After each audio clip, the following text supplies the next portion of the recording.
आइए बच्चों, आज की इस क्लास में हम बिहार बोर्ड क्लास 12 उर्दू का एक बहुत ही इंपॉर्टेंट चैप्टर जिसका नाम है इब्राहिम सक्का, इसको हम पढ़कर समझने वाले हैं। बच्चों ये चैप्टर एग्जाम के पॉइंट ऑफ व्यू से बहुत ही ज़्यादा इंपॉर्टेंट है, इसलिए आप इस चैप्टर को बहुत ही ध्यान से समझिएगा। तो चलिए हम शुरू करते हैं। बच्चों इसके पिछले वाले दोनों वीडियो में मैंने आपको इब्राहिम सक्का के बारे में बहुत सी बातें पढ़ाकर समझा दी। आज उसी सिलसिले को जारी रखते हुए आज हम उससे आगे पढ़ेंगे। तो चलिए हम शुरू करते हैं। कह रहा है बच्चों, एक रात अचानक मेरी आँख खुल गई, दूर से किसी किस्म के शोर की आवाज़ आ रही थी, जैसे कुछ लोग एक वक्त जोर जोर से बातें कर रहे हों। बीच में किसी की चीख भी सुनाई दी। फिर धीरे धीरे वह आवाजें दब गईं और मैं भी जल्द ही सो गया। ये कौन बोल रहा है? ये शेख साहब बोल रहे हैं कि अगर जब मैं सोया था तो अचानक रात में जोर जोर से आवाज आने लगी, लेकिन धीरे धीरे वह आवाज दब गई और मैं भी सो गया। दूसरे दिन सुबह जब मैं स्कूल गया तो अमीर अली ने बताया कि रात में बेदार खान देशमुख के घर में चोर घुस आया था, मगर घर वालों की आंख खुल गई और वह दीवार फांद कर भाग गया। कुछ लोग ने इसका पीछा भी किया मगर वह हाथ नहीं आया। मैंने कोई रद्द अमल जाहिर नहीं किया। जब सुबह वो स्कूल गए, स्कूल के इंस्पेक्टर ऑफिसर थे, जब ये सुबह स्कूल गए तो इनके जो साथी थे अमीर अली, उन्होंने बताया कि कल सुबह हमारे जो गांव का सरपंच है, धूरन गांव का सरपंच बेदार खान देशमुख, उसके घर में चोर घुस आया था। जैसे ही वो घर में घुसा तो लोगों की नींद टूट गई और उन्होंने उसका पीछा किया, लेकिन वह हाथ नहीं आया और वह वहां से भाग गया। मैंने कोई रद्द अमल जाहिर नहीं किया। बच्चों रद्द अमल का मतलब होता है मैंने उस बात पर ज़्यादा ध्यान नहीं दिया। मैंने सोचा कि हाँ ऐसा न्यूज आते रहता है। रद्द अमल का मतलब होता है कोई जवाब नहीं दिया, कोई प्रतिक्रिया मैंने नहीं दी। मैंने कोई रद्द अमल जाहिर नहीं किया। किसने? हाँ, शेख साहब ने। मेरे लिए यह बात एक खबर से ज़्यादा अहमियत नहीं रखती थी। उन्होंने बोला कि जब मैंने यह बात सुना तो जब मुझे खबर लगी, आप भी बच्चों जब न्यूज़ सुनते हैं तो क्या उसे याद रखे रहते हैं? नहीं, आप सुनते हैं और भुला जाते हैं। उसी प्रकार उन्होंने यह बात सुनी, एक खबर थी और वो भी ज़्यादा ध्यान नहीं दिए। शाम में सोचा इब्राहिम से तफसील का इल्म होगा। ये सोच रहे थे कि जब शाम में इब्राहिम सक्का मेरे घर पानी लेकर आएगा तो जब मैं उससे पूछूंगा तो वो तफसील से बताएगा। तफसील का मतलब होता है बच्चों एक्सप्लेन करके बताएगा, बहुत ही अच्छे से बताएगा, तफसील का इल्म होगा। मगर उस रोज इब्राहिम पानी लेकर नहीं आया। लेकिन बच्चों बात यह था कि उस दिन जब वो सोचे कि शाम में आएगा तो मैं उससे पूछ लूंगा, लेकिन उस दिन पानी लेकर इब्राहिम सक्का घर पर नहीं आता है। मुझे कहीं से दास्ताने अमीर हमजा का एक पुराना नुस्खा मिल गया था। मैं ट्यूशन और खाने से फारिग होकर रात में देर तक इसका मुताला करता रहा। फिर जाने कब आंख लग गई। सुबह जब आंख खुली तो टन टन स्कूल की घंटी बज रही थी, या स्कूल की घंटी की आवाज ही से मेरी आंख खुल गई थी। समझिए बच्चों क्या कह रहे हैं कि वो नहीं आया तो मैं ज्यादा ध्यान नहीं दिया और मुझे कहीं से क्या मिल गया। ये बच्चों जब भी अपने स्कूल से फारिग होते थे, जब घर पे आते थे तो खा पी कर बच्चों क्या पढ़ते थे? ये कहानी के पढ़ते थे, किताबें पढ़ा करते थे। और बच्चों आप जब फारिग होते तो आप क्या करते हैं? आप रील देखते हैं। शर्म आनी चाहिए बच्चों। मुझे कहीं से दास्ताने अमीर हमजा जब ये फारिग हुए तो इन्हें मिल के क्या मिला? दास्तान। बच्चों दास्तान का मतलब क्या होता है? मैंने आपको समझाया था कि बच्चों अमूमन कहानियां जो होती हैं 4 से 5 6 पेज की होती है, लेकिन जब वही कहानी 10 पेज 200 पेज और 500 पेज की हो जाए तो उसे हम दास्तान बोलते हैं। और यह किसकी दास्तान थी? ये दास्तान थी बच्चों अमीर हमजा की। अब पूछेंगे कि अमीर हमजा कौन थे? बच्चों हमारे नबी हजरत मोहम्मद मुस्तफ़ा सल्लल्लाहु अलैहि वसल्लम के चाचा जान का नाम बच्चों अमीर हमजा है। जब हमारे नबी हजरत मोहम्मद मुस्तफ़ा सल्लल्लाहु अलैहि वसल्लम इस दुनिया में आए तो हमारे नबी के बच्चों अब्बू का नाम क्या था? वालिद साहब का नाम क्या था? हजरत अब्दुल्ला। कोई पूछेगा तो क्या बोलेंगे? हजरत अब्दुल्ला। और उनकी अम्मी का नाम क्या था? आमिना। तो बच्चों जैसे ही इस दुनिया में आए तो उनके माँ बाप इस दुनिया से चले गए। बच्चों हमारे नबी यतीम हो गए। इसलिए तो बच्चों कुरान शरीफ में आया है फअम्मल यतीम फला तक़हर व अम्मा साइल फला तनहर। इसलिए क्योंकि हमारे नबी यतीम थे, इसलिए हमारे नबी ने कहा कि तुम कभी भी यतीमों पर ज्यादती मत करना। जो तुम अपने बच्चे को देते हो वही तुम यतीमों को देना, और तुम्हारे दहलीज पर आए हुए साइल को कभी तुम खाली हाथ मत लौटाना, क्योंकि हमारे नबी खुद एक यतीम थे। तो बच्चों वही कहा गया है कि फअम्मल यतीम फला तक़हर व अम्मा साइल फला तनहर। तो हमारे नबी के जो वालिद साहब थे उनके बहुत से भाई थे, तो इनके चाचा हुए। जाहिर सी बात है कि हमारे नबी के वो चाचा हुए। उनके एक चाचा का नाम क्या था? अमीर हमजा। अमीर हमजा बच्चों बहुत ही ज़्यादा होशियार, चालाक और बहुत ही बच्चों मतलब ताकतवर आदमी थे। तो इसलिए बच्चों इन पर कहानी लिखी गई है, कहानी नहीं बल्कि दास्तान लिखी गई है, क्योंकि इनका जो मतलब होशियारी और चालाकी का किस्सा है बच्चों बहुत ही ज़्यादा है, इसलिए उस पर एक दास्तान ही बन गया है। तो बच्चों ये क्या पढ़ रहे थे? दास्तान अमीर हमजा, एक ऐसी दास्तान जो किन पर लिखी गई है? अमीर हमजा पर। कोई पूछेगा अमीर हमजा कौन है? तो हमारे नबी के चाचा जान है। बच्चों ये इतने चालाक थे, इतने होशियार थे। मैं आपको एक छोटा सा कहानी आपको बताता हूँ। बच्चों एक बार की बात है कि अमीर हमजा अपने दुश्मन के किले के अंदर जाना चाहते थे, लेकिन बच्चों मान लीजिए किला है तो दुश्मन क्या किया था? अपने किले के चारों ओर लंबी ऊंची और मजबूत दीवार बच्चों खड़ा कर दिया था। बच्चों इस दीवार को पार करना नामुमकिन था। तो हमारे नबी हमारे जो अमीर हमजा थे, हजरत अमीर हमजा, ये सोचे कि जहाँ बल काम नहीं आता है वहाँ पर बुद्धि से काम लेना चाहिए। तो बच्चों इन्होंने क्या किया कि इस दीवार के चारों ओर बच्चों धनिया डाल दिया। धनिया समझते हैं बच्चों? धनिया का मतलब आता है, धनिया के पत्ते घर में आता है ना, तो धनिया इन्होंने डाल दिया। और 4-5 दिन के बाद जब बच्चों आते हैं तो क्या देखते हैं कि बच्चों चारों तरफ तो डाल डाले थे, लेकिन एक जगह पर धनिया बहुत ज़्यादा घना उगा हुआ है, मतलब वहाँ पर धनिया बहुत ज़्यादा ही उगा हुआ है बाकी की तुलना में। तो बच्चों यहाँ से उन्होंने सोचा कि जहाँ पर ज़्यादा धनिया उगा हुआ है इसका मतलब यह है कि यहाँ की जो ज़मीन है वो बहुत ही ज़्यादा मुलायम है। उगा तो सब जगह है, लेकिन यहाँ इसलिए ज़्यादा उगा है क्योंकि यहाँ की जो ज़मीन है वो मुलायम है। अब बच्चों मुलायम है तो यहाँ से सुरंग खोदना आसान हो जाएगा, तो इन्होंने यहाँ से सुरंग खोदा और अंदर दुश्मन के किले के अंदर चले गए। बच्चों इसलिए कहा जाता है कि आप कहानी और किससे सुनिए इससे दिमाग खुलता है। अब बताइए बच्चों, एक था कि दीवार को पूरा तोड़ दिया जाए और दूसरा तो थोड़ा सा बच्चों दिमाग लगाना था, और यहाँ से धनिया इन्होंने धनिया डाला और नीचे से सुरंग खोद कर यहाँ पर चले गए। तो उसी मतलब उन सब कहानियों का जिक्र किया गया है दास्तान अमीर हमजा में, वही इनको मिल गया और ये पढ़ने लगे। दास्तान अमीर हमजा का एक पुराना नुस्खा का मतलब होता है बच्चों किताब, एक पुराना किताब मिल गया। मैं ट्यूशन और खाने से फारिग होकर रात में देर तक इसका मुताला करता रहा। रात में बच्चों देर तक, पहले के बच्चों लोग बहुत ही ज़्यादा, पहले के जो लोग थे वो बहुत ज़्यादा बच्चों पढ़ते थे, किताबें बहुत ज़्यादा पढ़ते थे। और बच्चों आप क्या करते हैं, आप रील देखते हैं। देर तक इसका मुताला मतलब पढ़ता रहा। फिर जाने कब आंख लग गई, सुबह जब आंख खुली तो टन टन टन स्कूल की घंटी बज रही थी, या स्कूल की घंटी की आवाज़ ही से मेरी आंख खुल गई थी। मैं हड़बड़ा कर उठ बैठा, जल्दी तैयार होकर स्कूल पहुंचा। दुआ खत्म हो रही थी, मैं चुपचाप जाकर अमीर अली के बगल में खड़ा हो गया। दुआ में सिर्फ 25-30 बच्चे थे। मैंने अमीर अली से पूछा, क्या बात है, आज बच्चों की तादाद बहुत कम है। तादाद का मतलब होता है बच्चों गिनती, आज बच्चों की गिनती बहुत ज़्यादा कम है। अमीर अली ने हस्बे आदत, बच्चों हस्बे आदत का मतलब होता है उसकी पूरा मतलब उनकी जो हमेशा की आदत थी, हमेशा की आदत को बच्चों हम क्या बोलते हैं, हस्बे आदत। अगर बच्चों हमेशा मुस्कुराता है तो उसको हम क्या बोलेंगे कि उसकी आदत है, उसकी हस्बे आदत है कि वो मुस्कुरा कर बातें करता है, मतलब हमेशा की उसकी आदत है। मुस्तबा अंदाज, मुस्तबा का मतलब होता है बच्चों हैरान होकर। उनकी आदत कैसी थी कि वो कोई भी बात बहुत ज़्यादा हैरान होकर बोलते थे। कौन, अमीर अली। इधर उधर देखते हुए धीरे से कहा, आपको कुछ नहीं मालूम। वो अमीर अली थे, वो शेख साहब से बोलते हैं कि आपको कुछ नहीं मालूम है। वो पूछे कि स्कूल में सिर्फ मतलब 25-30 बच्चे आए हैं, क्या बात है। तो वो बोले कि आपको कुछ नहीं मालूम क्या। मैंने ताजुब से पूछा, कौन पूछा, शेख साहब। कल रात बेदार खान देशमुख की बहन कुएं में गिरकर मर गई है। कौन बोला, ये अमीर अली बोले। क्या, मेरा मुंह पूरी तरह से हैरत से खुल गया। बेदार खान के घर पर पुलिस आई है, पंचनामा हो रहा है। बच्चों समझिए कि बच्चों जब बेदार खान देशमुख की बहन मर गई तो इन्होंने बताया कि उसकी बहन मर गई, कुएं में डूबकर मर गई, और उसके घर पुलिस आई और क्या हो रहा है, पंचनामा। बच्चों समझिए कि पंचनामा का मतलब क्या होता है। बच्चों पंच का मतलब यह मत समझिए कि पंच का मतलब गवाह होता है, 5 नहीं। पंच का मतलब होता है बच्चों गवाह, पंच का मतलब गवाह, और नामा का मतलब होता है बच्चों उर्दू में लिखना। गवाह को लिखना ही पंचनामा कहलाता है बच्चों। जैसे मान लीजिए किसी का बच्चों किसी का डेथ होता है और पुलिस आती है तो बच्चों एक रिपोर्ट तैयार करती है। हाँ, पंचनामा को इंग्लिश में क्या बोलते हैं, रिपोर्ट। और उस रिपोर्ट में बच्चों क्या लिखती है, उस रिपोर्ट में लिखती है कि जो आदमी मरा हुआ है वो कैसे मरा। मान लीजिए उसका कत्ल हुआ है तो बच्चों छुरी मिल जाएगा, खून का धब्बा मिल जाएगा, और जिन पर शक रहेगा तो उन सब पर एक रिपोर्ट बनाती है बच्चों, गवाह बनाती है, ताकि यह पता चल सके कि वो कैसे इंसान, उसकी मौत कैसे हुई है। तो रिपोर्ट को हम बच्चों क्या बोलते हैं, पंचनामा। और रिपोर्ट में क्या लिखा जाता है कि उस इंसान की मौत कैसे हुई है और किस वजह से हुई है, उन सब का पता लगाना ही पंचनामा कहलाता है। पंच का मतलब होता है गवाह। पुलिस अगर गवाह लिखती है, खून बच्चों जैसे खून मिल गया तो खून क्या है बच्चों, गवाह ही तो है कि मतलब इसका कत्ल हुआ है, छुरी मिल गई तो इस गवाह ही तो है, तो पता चलेगा कि छुरी से इसका कत्ल किया गया है। तो गवाह लिखना ही बच्चों क्या कहलाता है, पंचनामा कहलाता है कि कैसे इसका मौत हुआ।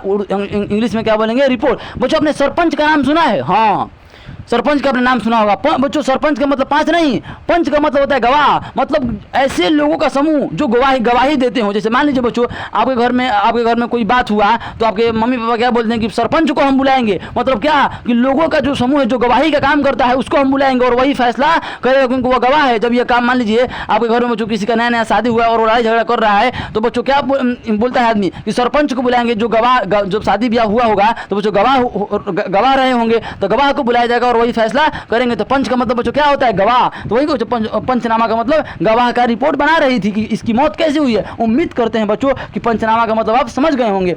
मैंने बेदार खान देशमुख की बहन को नहीं देखा था। कौन नहीं देखा था, हाँ शेख साहब। मगर एक खूबसूरत जवान औरत का हुलिया सा जहन में लहराकर डूब गया। मगर यह हुआ कैसे, सही बात तो किसी को नहीं मालूम, मगर लोगों का कहना है कि कल रात उनके घर में जो चोर घुस आया था वह कोई और नहीं बेदार खान देशमुख की बहन का आशिक था। वह तो भाग गया। बेदार खान ने उसका नाम मालूम करने के लिए अपनी बहन को बहुत मारा पीटा। उसने नाम नहीं बताया, उसकी बहन नाम नहीं बताती है कि कौन आया था। उसका भाई जो उसका भाई का नाम था बेदार खान देशमुख, अपनी बहन को खूब मारता। कितना बेवकूफ़ आदमी है बच्चों, अपनी बहन को मारता है, बेवकूफ़। लोग कहते हैं मारपीट से तंग आकर इसने खुदकुशी कर ली। लोग कहते हैं कि बहुत मारता पीटा था अपनी बहन को, इसलिए तंग आकर उसने क्या की, खुदकुशी कर ली, आत्महत्या कर ली, सुसाइड कर ली। अमीर अली चंद लम्हों को रुके, इधर उधर देखा, फिर आहिस्ता से सरगोशी की। सरगोशी का मतलब होता है बच्चों फुसफुसाना, धीमा आवाज़ में बात करना। अभी बच्चों आप फ्रेंड सर्कल में रहते हैं, अगर कोई बात मिस्टीरियस हो तो बच्चों आपके फ्रेंड जो होते हैं आपके कान में आकर बोलते हैं फुसफुसा कर, तो वही बोल रहे हैं कि इधर उधर देखते भी हैं कि कोई सुन तो नहीं ना लेगा, तो वही कर अमीर अली चंद लम्हों का मतलब होता है थोड़े समय के लिए रुके और इधर उधर उन्होंने देखा कि कोई बात तो सुन तो नहीं लेगा ना, और फिर आहिस्ता से सरगोशी की, मतलब आहिस्ता से बोला। क्या बोला? और कुछ लोगों का तो यह भी कहना है कि उसे कुएं में डुबोकर मार डाला गया है। और ये कह रहे हैं कि कुछ लोग तो कह रहे हैं कि ये मरी नहीं है बेचारी, खुद से इसको मार दिया गया है। वल्लाह अलम, अब खुदा ही जानता है। वल्लाह अलम का मतलब होता है बच्चों कि अब खुदा ही बेहतर जानता है, खुदा का राज खुदा ही बेहतर जानता है, उससे बेहतर कोई नहीं जानता है। अब बच्चों अगर कोई बात आपको पता ना चले तो आप बोल दीजिए वल्लाह अलम, खुदा ही बेहतर जानता है।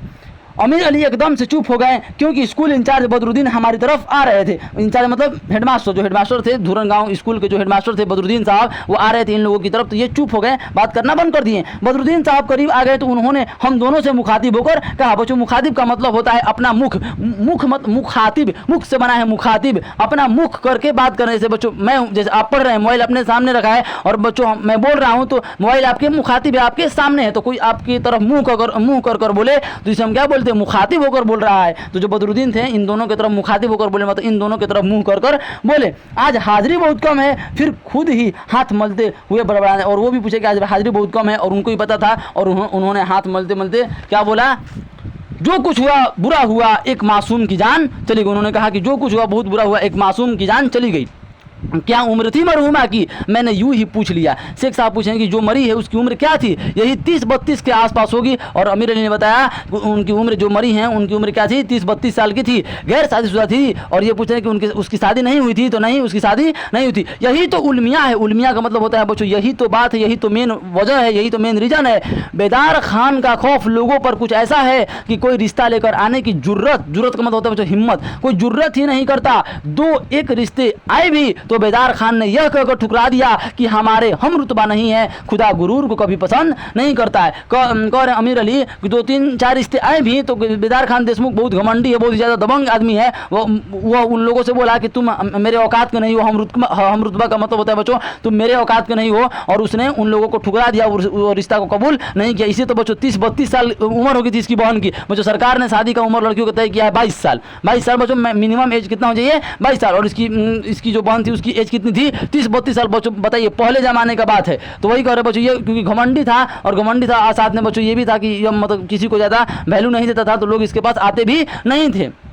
मगर जनाब बेदार खान देशमुख की गुरूर की सज़ा इस मासूम को क्यों भुगतनी पड़ी? खुदा का यह कैसा इंसाफ है? तो शेख साहब बोले हैं कि चलो मैं मानता हूँ कि वो घमंडी है, वो बुरा है, लेकिन उसके घमंडीपन की सज़ा खुदा ने इस मासूम को क्यों दिया? यह कैसा खुदा का इंसाफ है? कौन बोल रहा है? शेख साहब। मैंने कदर तलखी से कहा। बच्चों कदर तलखी का मतलब होता है, कदर का मतलब होता है के साथ, तलखी का मतलब होता है गुस्सा। तल्ख, बहुत ही तल्ख तुम्हारी आवाज़ है, बहुत ही गुस्से वाली तुम्हारी आवाज़ है। तो मैंने बहुत ही गुस्से की आवाज़ में कहा, कौन सा बात कहा कि जो बेदार खान देशमुख ना मतलब घमंडी है, तो उसकी सज़ा उसकी बहन को क्यों मिली? उन दिनों न्याज फतेहपुरी की तशरीफ मनोविजदा मेरे मुताला में थी और मेरे ख्यालात में देहरियत के जरासीम दाखिल होने लगे थे। ये कह रहे हैं कि मैंने तलखी से इसलिए पूछा, खुदा को तो मैं मानता मैं भी हूँ, लेकिन बात यह है कि मैं उन दिनों न्याज फतेहपुरी, फतेहपुर बच्चों कहाँ है, फतेहपुर कहाँ है? हाँ उत्तर प्रदेश में। और उनका नाम क्या था? न्याज कहाँ के थे? फतेहपुर के। तो न्याज फतेहपुरी की तशरीफ का मतलब होता है किताब। न्याज फतेहपुरी की किताब थी, उसका नाम था मनोविजदा। मन का मतलब होता है दिलो दिमाग, और विजदा का मतलब होता है फारसी है,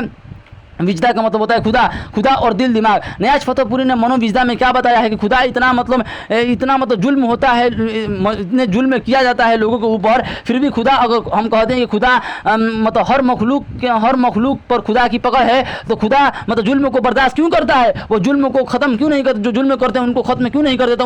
उनको सज़ा क्यों नहीं देता है? तो बच्चों मैं बता दूँ कि खुदा हर किसी का इंसाफ करते हैं। खुदा अगर देर है अंधेर नहीं है। बच्चों एक बात याद रखिएगा, जिन्होंने भी जुल्म किया है वो कहीं नहीं रहे हुए हैं, एक बात हमेशा याद रखिएगा। तो मतलब उसी टाइम फैसला नहीं होता, लेकिन फैसला जरूर होता है, और बहुत अच्छे तरीके से फैसला होता है। उन दिनों न्याज फतेहपुरी की ये किताब पढ़े थे मनोविजदा, और मनोविजदा में ये लिखे हैं कि खुदा अगर है तो जुल्म को क्यों बर्दाश्त करता है, जुल्म करने वालों को सजा क्यों नहीं देता है? तो चूंकि बच्चों ये ऐसा किताब पढ़ रहे थे, इसलिए इनका दिमाग भी मतलब ये ज़्यादा सवाल कर रहे थे खुदा से कि खुदा जुल्म को बर्दाश्त क्यों कर रहा था। इसलिए उन्होंने गुस्सा होकर बोला कि अगर बेदार खान देशमुख अगर गुस्सा वाला है, वो अगर बुरा है, तो उसकी सजा उसको मिलना चाहिए, उसकी बहन को क्यों मिली? मेरे मुताला में थी, मैं यह किताब को पढ़ रहा था मनोविजदा को पढ़ रहा था और मेरे ख्यालात में देहरियत के जरासीम दाखिल होने लगे थे। और चूंकि मैं यह किताब पढ़ रहा था इसलिए जो मेरा जो ख्याल था, मेरा जो दिलो दिमाग था वो इसी किताब के जैसा सोचने लगा। आप भी बच्चों अगर कॉमेडी मूवी देखते हैं तो आपका मन भी फनी हो जाता है, और आप बच्चों सैड मूवी देखते हैं तो आपका जो बच्चों जो मन होता है वो भी सैड हो जाता है। आप जैसे वातावरण में रहते हैं बच्चों आप वैसा सोचने लगते हैं, तो आप जैसे काम करेंगे वैसे ही आपकी दिमाग सोचने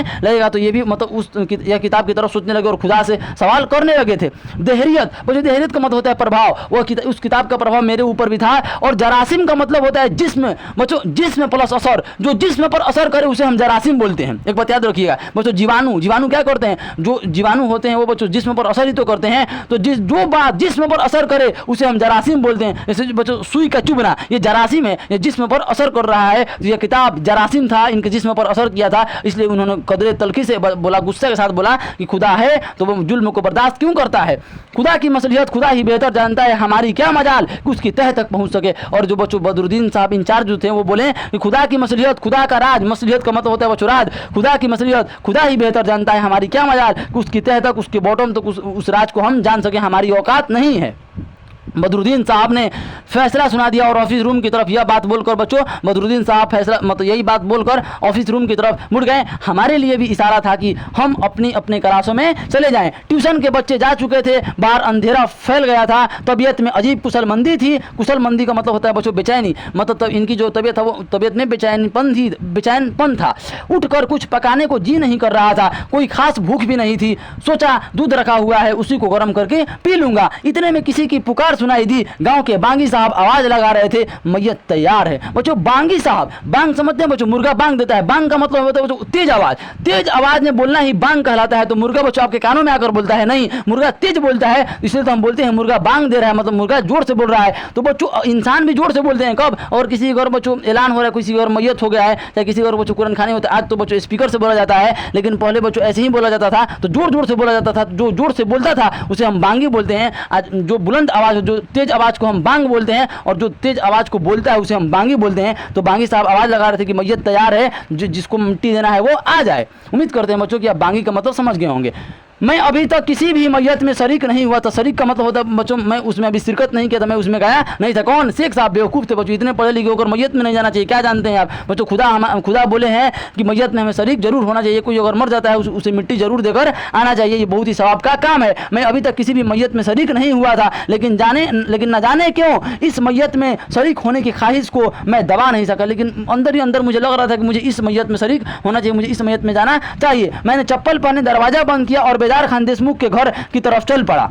गलियां अंधेरे में डूबी थी। निकुलों पर ग्राम पंचायत की तरफ से मिट्टी के तेल के लालटेन लगाई गई थी। पहले बच्चों एलईडी नहीं हुआ करते थे, तो जगह जगह पर लालटेन लगा दिए जाते थे, मगर उनकी रोशनी इस कदर मध्यम थी कि उसमें गली या सड़क की सिर्फ सिमत का तायीन किया जा सकता था। लेकिन जो लालटेन लगाए गए थे उनकी रोशनी इतनी मध्यम थी कि उसमें कुछ भी नहीं दिखाई देता था, सिर्फ मतलब ये दिखाई देता था कि गली या सड़क कहाँ है, और उनका दिशा, सिमत का मतलब होता है दिशा, तायीन का मतलब होता है ज्ञान, मतलब दिशाओं का ज्ञान ही सिर्फ हो पता था कि इधर गली है इधर गली है, सिर्फ, और कुछ नहीं देखा जा सकता था। इतनी मतलब रोशनी कम थी किसकी? लालटेन की।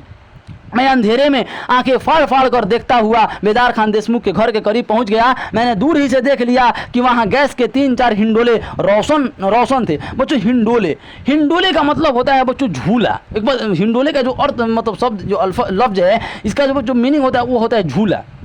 बच्चों आपने सुना भी होगा, एक गाना भी है कि सपनों के हिंडोलों पे मगन हो के ना झूलो, आराम के भूल भुलैया में ना भूलो, और सपनों के हिंडोलों पे मगन हो के ना झूलो। बच्चों ये गाना है, कहा गया है स्टूडेंट को कि आराम के भूल भुलैया में ना भूलो, आराम के भूल भुलैया में तुम मत भूलो, और सपनों के हिंडोलों में अगर तुम सपना देख रहे हो तो उस सपना के पीछे तुम उस सपना के लिए सर्च करने के लिए मेहनत करो। सिर्फ सपना मत देखो, सपनों के हिंडोलों पे मगन हो के ना झूलो।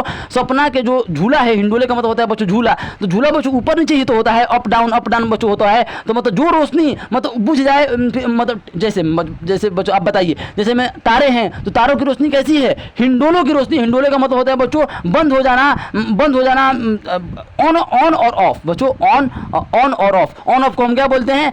हिंडोले। तो बच्चों जो रोशनी थी वो ऑन ऑफ हो रही थी, मतलब झिलमिल रोशनी थी। हिंडोले रोशन थे। उन हिंडोलों की रोशनी में सफ़ेद कुर्ते पाजामे पहने, लुंगियाँ बांधे और सिरों पर टोपियाँ ओढ़े, रुमाल बांधे कई परछाइयाँ डोल रही थी। मेरे करीब पहुँचते पहुँचते जनाजा उठा लिया गया और बांगी साहब कलमे शहादत, बच्चों कलमे, अगर पूछेगा कलमे शहादत क्या किसे बोलते हैं तो अशहदु अल्ला इलाहा इल्लल्लाह अशहदु अन्ना मुहम्मदर रसूलुल्लाह को हम कलमे शहादत बोलते हैं। का नारा बुलंद करते हुए आगे आगे चलने लगे। उनके आगे एक शख्स सर पर गैस का हिंडोला, मतलब जो गैस का बच्चों पहले गैस भरा कर लाया जाता था सिलेंडर में और वो भी रोशनी देता था, तो आप देखे भी होंगे। तो गैस का हिंडोला मतलब रोशनी थी बच्चों, मतलब बहुत ही मध्यम थी और ऊपर नीचे रोशनी हो रही थी, बंद मतलब थोड़ा सा ऑन ऑफ हो रही थी। हिंडोले लिए चल रहा था। 2-3 लोग गैस के हिंडोले सिरों पर उठाए जनाजे के दाएं बाएं चलने लगे। मैं भी जनाजे की भीड़ में शामिल हो गया। कब्रिस्तान की कच्ची सड़क शुरू हो गई। सड़क के दोनों तरफ ऊंचे ऊंचे दरख्त इस्तदा थे। इस्तदा का मतलब होता है बच्चों खड़ा होना, वहां पर मौजूद थे और खड़े थे। दरख्त मतलब पेड़, इस्तदा थे। जो ही जनाजा दरख्तों के दरमियान का मतलब होता है बीच, जो ही जनाजा दरख्त जो पेड़ थे उनके बीच से गुजरने लगा, दरख्तों के घनी छांव में बसेरा करने वाले परिंदे फड़फड़ाने लगे। उनकी फड़फड़ाहट से लगा जैसे पूरी फिजा में इजतराब सा फैल गया। मतलब जो परिंदे थे जो घोंसला बनाए थे, जैसे ही मतलब रात में सब लोग जाने लगे मैयत को लेकर, तो जो परिंदे थे उड़ने लगे, फड़फड़ाने लगे। जैसे जब वो उड़ने लगे तो इस तरह का मतलब होता है एक घबराहट सी फैल गया फिजा में। फिजा का मतलब वातावरण। रात का अंधेरा, सड़क के दोनों तरफ घने दरख्तों की कतार, गैस के हिंडोलों की रोशनी में दरख्तों और इंसानों की आपस में मुतसादिम होती परछाइयाँ। बच्चों मुतसादिम होती परछाइयाँ का मतलब होता है मिलती हुई। जैसे बच्चों दरख्तों की परछाइयाँ भी होंगी और जो इंसान चल रहे हैं उनकी भी परछाइयाँ होंगी, तो दोनों की परछाइयाँ मिल जा रही थी। तो वो मतलब उसका जिक्र कर रहे हैं, आसपास का जो भी इलाका था उसके बारे में वो बता रहे हैं कि कैसा मतलब वहाँ का दृश्य था, कैसा वहाँ का सीन था।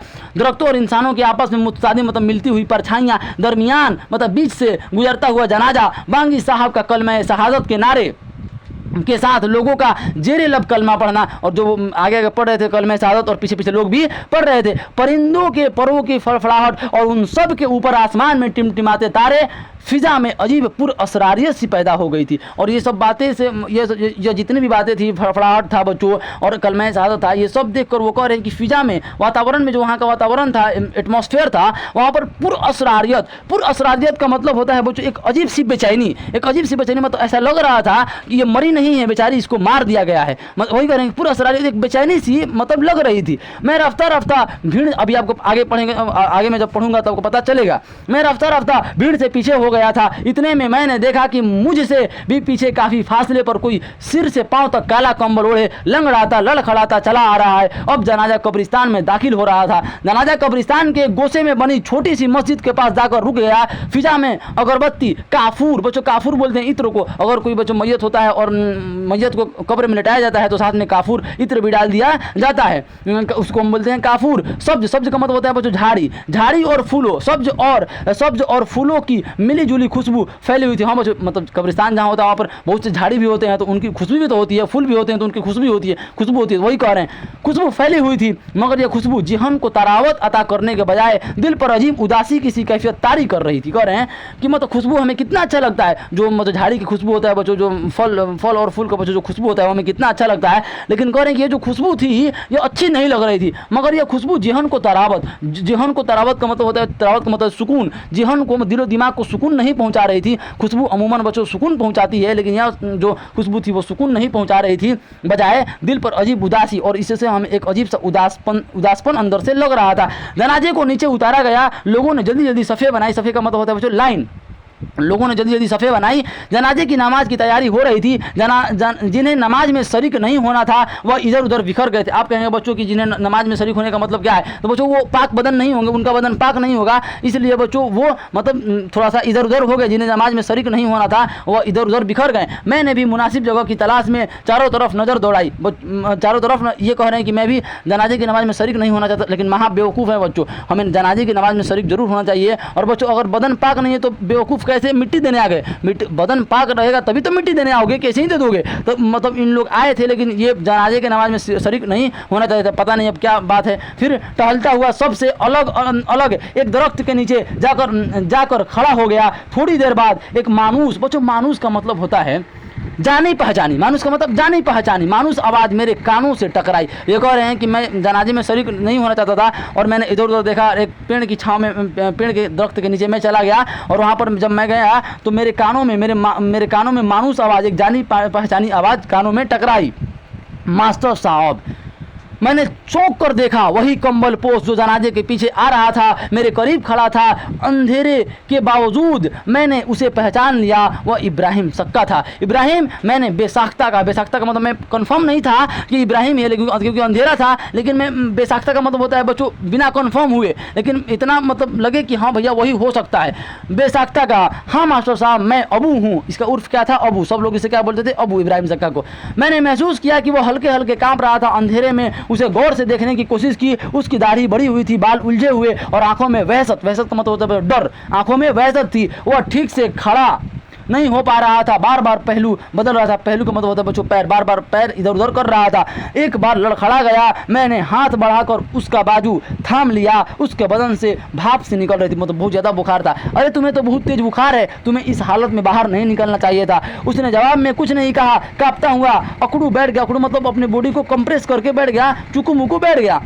कपकपी के साथ उसके मुंह से कराहे भी निकल रही थी, जैसे अंदरूनी तौर पर इसे कहीं गहरी चोट लगी हो। इतने में जनाजे की नमाज खत्म हो गई। लोग जनाजे को इकट्ठा करके खुदी हुई कब्र की तरफ बढ़ रहे थे। मैंने इब्राहिम की तरफ मुड़कर देखा। इसने लरजती का मतलब होता है जो कपकपाते, इसने लरजती आवाज में कहा, मास्टर साहब मेरी तरफ से भी यह मुट्ठी भर मिट्टी कब्र में डाल देना।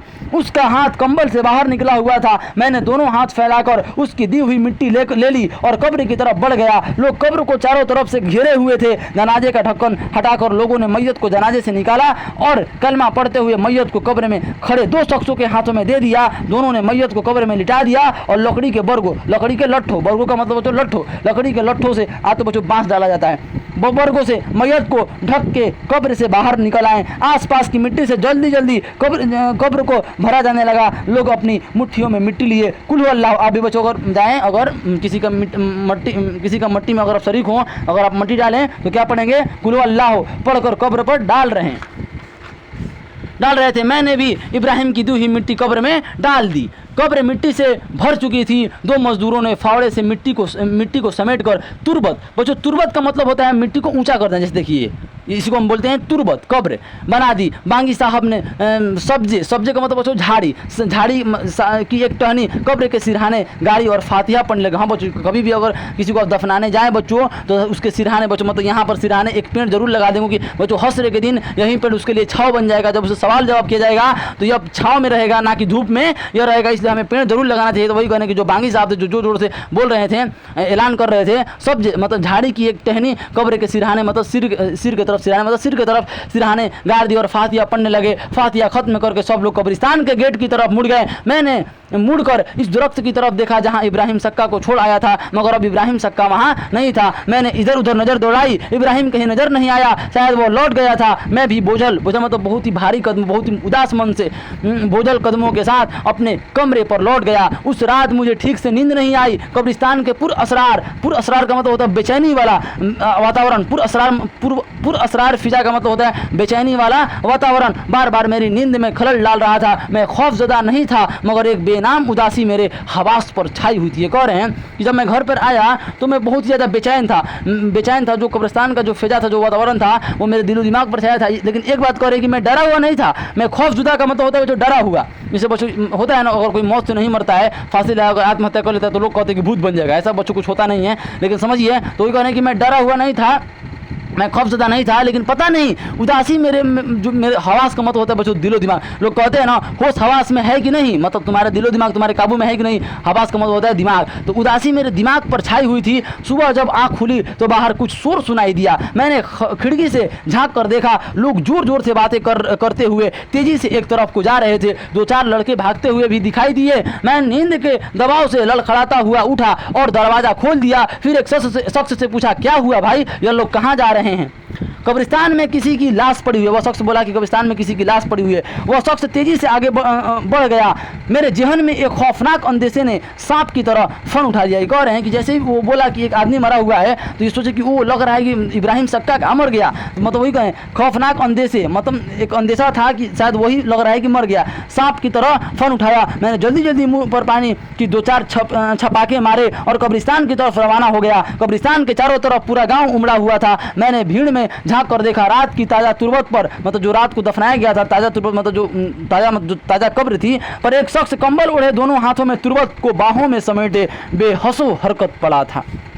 जाकर क्या देखते हैं कि एक शख्स है और जो कब्र है बच्चों, मान लीजिए कब्र है, इसको दोनों हाथों से बच्चों गले से लगा कर और इस पर लेटा हुआ है बच्चों। देखिए गांव की तरफ पानी 2-4 छपा के मारे तुरबत पर एक शख्स कंबल ओढ़े दोनों हाथों से तुरबत को समेटे बेहोश हरकत पड़ा था। मैंने दूर से पहचान लिया वह इब्राहिम सक्का था। मेरे जहन में एक कुंदा सा लपका, कुंदा सा लपका का मतलब होता है अचानक मेरे दिलो दिमाग में एक बात आई। कुंदा सा लपका मतलब अचानक मेरे दिलो दिमाग में एक बात है, मतलब क्या अचानक मेरी बात, कौन सी बात? और बेदार खान देशमुख के घर 3-4 रोज पहले होने वाली चोरी के वारदात से लेकर अब तक के वाकयात की सारी कड़ियाँ मिलती चली गई। कह रहे हैं कि जो चोर घुस आया था वो इब्राहिम सक्का था, वो बेदार चोर नहीं था, वो अपने महबूबा से मिलने गया था और लोगों ने इसे पकड़कर खूब मारा और उसकी बहन को भी वो अपनी बहन को भी मार के ख़त्म कर दिया और ये भी बेचारा मर गया। ये सब पता चल गया कि चोर मतलब चोरी नहीं हुआ था बल्कि ये ही था, तो इनको सब पता चल गया। कुंदा सलब का और बेदार खान देशमुख के घर में 3-4 रोज होने वाली चोरी की वारदात से लेकर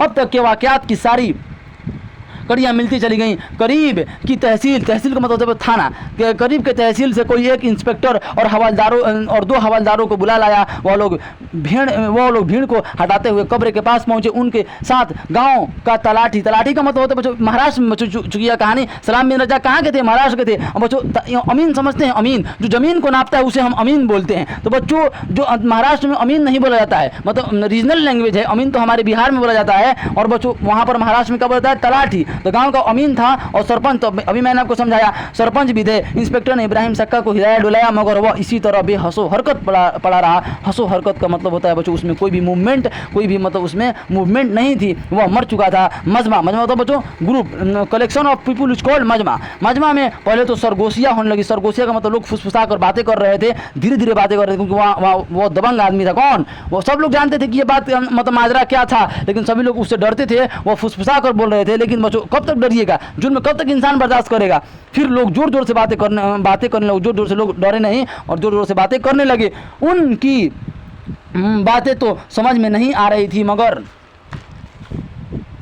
मगर उनके चेहरों से रंज अफसोस, रंज मत होता है दुख, अफसोस मतलब बच्चों अफसोस समझते हैं ना, और गुस्सा जाहिर हो रहा था। मैं वहाँ ज़्यादा देर नहीं रुक सका और चुपचाप अपने कमरे पर चला आया। बाद में सुना कि शहर से मुर्दा गाड़ी आई थी और इब्राहिम की लाश को पोस्टमार्टम के लिए शहर ले जाया गया, चूँकि उसका कोई वारिस नहीं था। हाँ बच्चों, अगर किसी भी इंसान के माँ बाप इस दुनिया में नहीं है बच्चों, तो वह इंसान बेजड़ का पौधा हो जाता है। उस इंसान से बच्चों उसकी मतलब उपयोग, मतलब जो इंसान है उससे लाभ है, वो तो सब कुछ उठाता है, लेकिन बच्चों उसकी जो एहसास है, उसके अंदर की जो फीलिंग है, उसको बच्चों कोई नहीं समझता है, बच्चों उसकी कदर कोई नहीं करता है। इसलिए बच्चों कहा गया है कि खुदा किसी को भी यतीम ना करें, और बच्चों यतीम होना, इसलिए हमें कभी भी यतीमों पर ज्यादती नहीं करना चाहिए। जिनके माँ बाप इस दुनिया में नहीं है उनके साथ बच्चों बहुत ही अच्छे सलूक के साथ पेश आना चाहिए, और जो अपने बच्चों के साथ जैसे आपका प्रेम है बच्चों, वैसे उनके साथ भी हमें प्रेम दिखाना चाहिए। आज बताइए बच्चों, जब ये मर गया तो इसका कोई वारिस नहीं था बच्चों, माँ भी इस दुनिया से चली गई थी और बाप भी इस दुनिया से चला गया था, तो इसका कोई वारिस नहीं था। कोई वारिस नहीं रहेगा तो बच्चों कौन दफनाएगा? तो जो मतलब वहाँ का जो म्यूनसिपालिटी की गाड़ी आई और पोस्टमार्टम के लिए लाश को ले जाया गया, और इसका कोई वारिस नहीं था। इसलिए पोस्टमार्टम के बाद शायद शहर की म्यूनसिपालिटी ने लाश को वहीं किसी कब्रिस्तान में दफन कर दिया, क्योंकि इसके कोई भी अपना नहीं था बच्चों। ये तनहा था, अकेला था बच्चों, बेबस था, लाचार था, इसलिए बच्चों ये भी मर गया। और अपनी जो मोहब्बत था उसका कभी भी इजहार इसने नहीं किया, क्योंकि जानता था कि मेरा है कौन, मेरे तरफ से बात कौन करेगा और मेरा सपोर्ट आखिर कौन है। बिना माँ बाप के बच्चों इस दुनिया में अगर आप बच्चों हम लोग बहुत ही बच्चों मतलब लकी हैं कि हमारे माँ बाप इस दुनिया में हैं। जिनके बच्चों माँ बाप नहीं हैं उनसे जाकर पूछेगा कि माँ बाप की अहमियत क्या होती है। बिन माँ बाप का एक बच्चा बच्चों बिना जड़ का पौधा हो जाता है। आज 25 बरस बाद मैं फिर इसी कब्रिस्तान पर खड़ा हूँ। मैं तो शेर को निकला था, फिर यहाँ कैसे पहुँच गया? बच्चों ये जितने भी कहानी यहाँ पर आपने पढ़ा, मैंने आपको सुनाया, ये बच्चों सैर करते हुए टहलते टहलते इन्होंने पूरी कहानी सुना दी।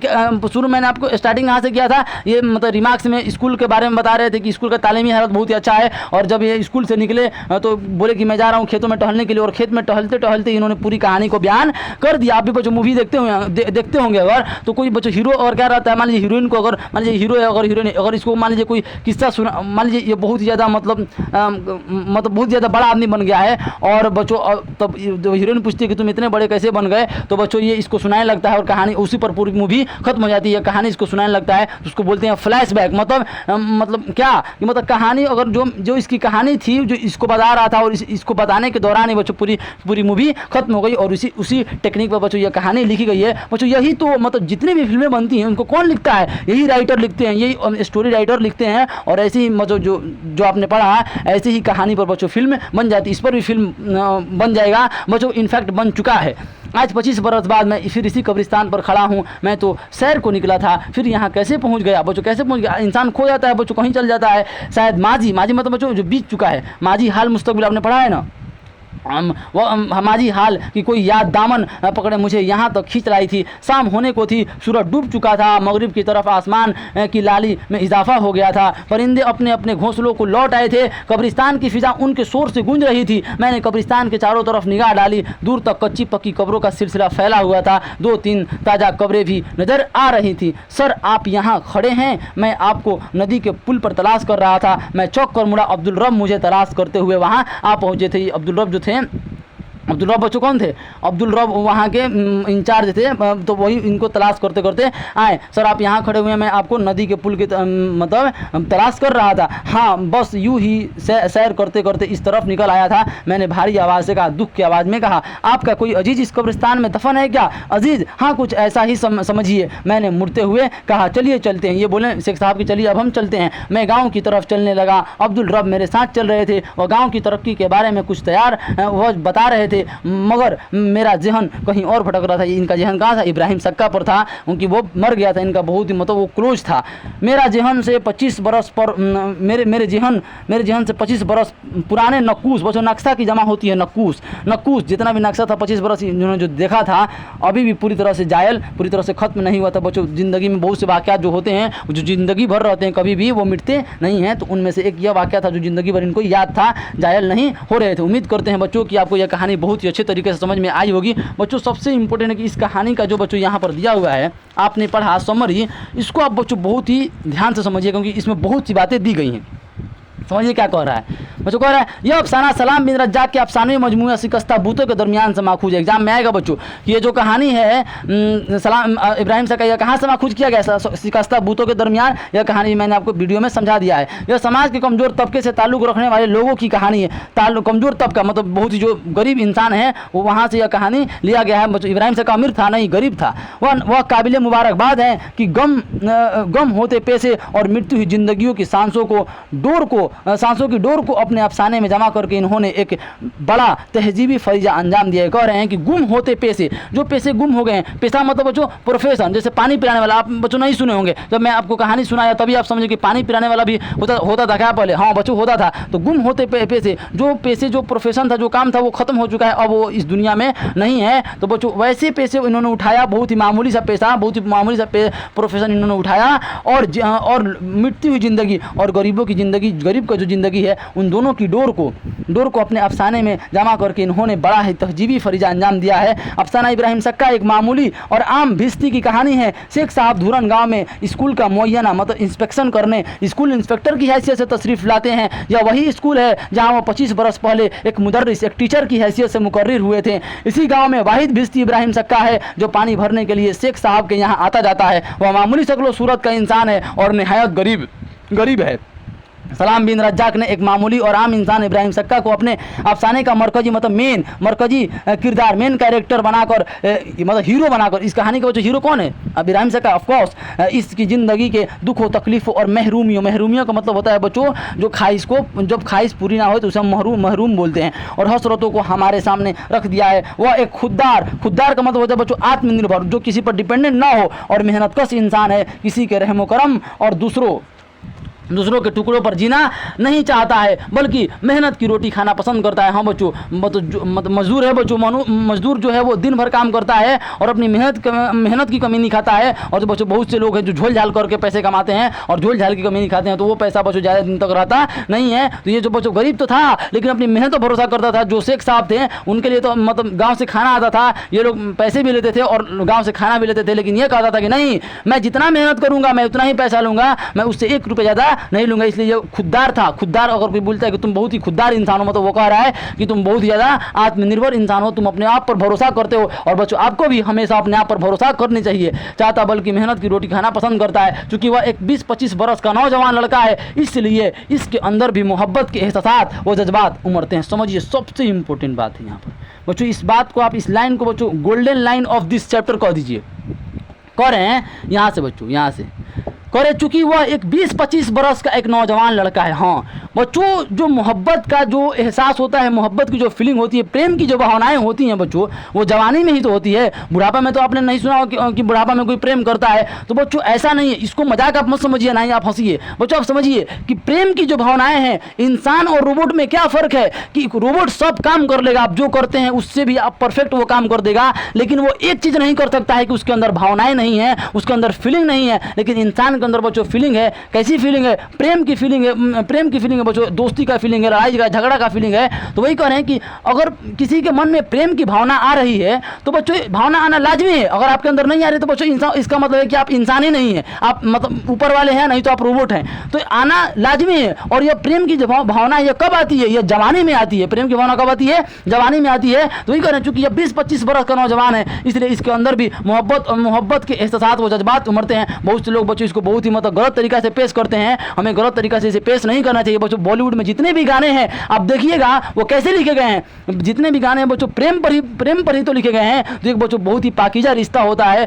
उसी रिश्ते को उन्होंने गानों में सजाया और वो गाने हम सुनते हैं तो हमें कितने अच्छे लगते हैं। लेकिन बहुत से लोग बच्चों इसे बहुत ही बुरा बोलते हैं। बुरा हमें नहीं बोलना चाहिए। प्रेम की भावनाएं बच्चों आना लाजमी है। और ये कब आती है? जवानी में आती है। 2 साल का बच्चा तो प्रेम नहीं ना करेगा, और ना ही मतलब 60-65 साल का बूढ़ा आदमी प्रेम करेगा। प्रेम कौन करता है? प्रेम करता है बच्चों जवान आदमी ही तो प्रेम करता है, और उसके अंदर ही तो प्रेम की भावनाएं हैं। तो बच्चों बहुत से बच्चों अंकल और आंटियां होते हैं, वो कहते हैं कि तुम ये बहुत बुरा है, ये बहुत बुरा है। तो लेकिन वो कभी गौर नहीं करते हैं कि हम जब जवान थे, वो जब जवान थे तो अपने जवानी के दिन वो अपने बुढ़ापा में भूल गए हैं। वो ये भूल चुके हैं कि एक वक्त था जब मैं भी जवान था और मेरे अंदर भी ये भावनाएं थी। लेकिन जब उनका दिन गुजर गया, जब वो जवान से बूढ़े हो गए, तो आज वो सब कुछ भूल गए हैं और दूसरों को ज्ञान पेलते हैं। हमें ज्ञान नहीं देना चाहिए, बल्कि हमें कद्र करना चाहिए बच्चों। मान लीजिए ये कहानी, यह जो कहानी, इसके लिखने का मकसद ये है कि कल के गए इन फ्यूचर अगर आप पेरेंट बनते हैं तो आप अपने औलाद की, जो आपका औलाद होंगे, आप अपने औलाद की जो भावनाएं हैं, जो फीलिंग है, उन फीलिंग की आप कद्र कीजिए और उनकी फीलिंग के साथ आप खेलिए मत। अगर कोई मान लीजिए अगर आप अमीर हैं, आपके औलाद आप अमीर, जाहिर सी बात है कि आपके बच्चे भी अमीर हो जाएंगे। तो बच्चों अगर किसी गरीब लड़की से या किसी गरीब लड़के से वो प्रेम करते हैं तो आप उन्हें घर पर बुलाकर जलील मत कीजिए और ना ही उन्हें भला बुरा बोलिए। बच्चों इस दुनिया में एक अमीर और एक गरीब ही तो रहते हैं, तो जो अमीर है उनको गरीबों को लेकर चलना चाहिए। हमें किसी को भला बुरा नहीं बोलना चाहिए। जो बेदार खान देशमुख था बच्चों, वो अपने आप को बहुत ज़्यादा घमंडी, अपने आप को बहुत ज़्यादा गुरूर वाला समझता था। लेकिन बच्चों हमें ऐसा नहीं करना चाहिए। भावनाएँ हैं, हर किसी के अंदर होती है और ये भावनाएँ जवानी में ही होती हैं। हमें ये समझना होगा ये भावनाएँ लाजमी है और ये भावनाएँ होनी चाहिए। यह जो फीलिंग है यह होना चाहिए। हमें किसी के साथ सलूकी नहीं करना चाहिए। गरीब है तो उसकी गरीबी का, उसके गुर्बत का हमें मजाक कभी नहीं उड़ाना चाहिए। वही कह रहे हैं बच्चों, वो एक ऊंचे तबके की लड़की से मोहब्बत भी करता है, लेकिन गरीबी की वजह से अपनी मोहब्बत को नहीं पा सका। वह सब कुछ खामोशी से चाहता है, यहाँ तक कि उस लड़की की मौत के बाद उसकी कब्र पर अपनी जान दे देता है। क्यों नहीं कहता है बच्चों? क्योंकि वो जानता है कि मेरे माँ बाप नहीं है, मैं यतीम हूँ और मैं अगर कहूँगा तो लोग मुझे मारकर खत्म भी कर देंगे। लेकिन मैं बार बार कह रहा हूँ बच्चों, मुझे ऐसा नहीं करना चाहिए। भावनाएँ हैं, भावनाएँ आएंगी और ये लाजमी है। एक इंसान के अंदर यही तो भावनाएँ हैं और इसकी हमें कद्र करना चाहिए।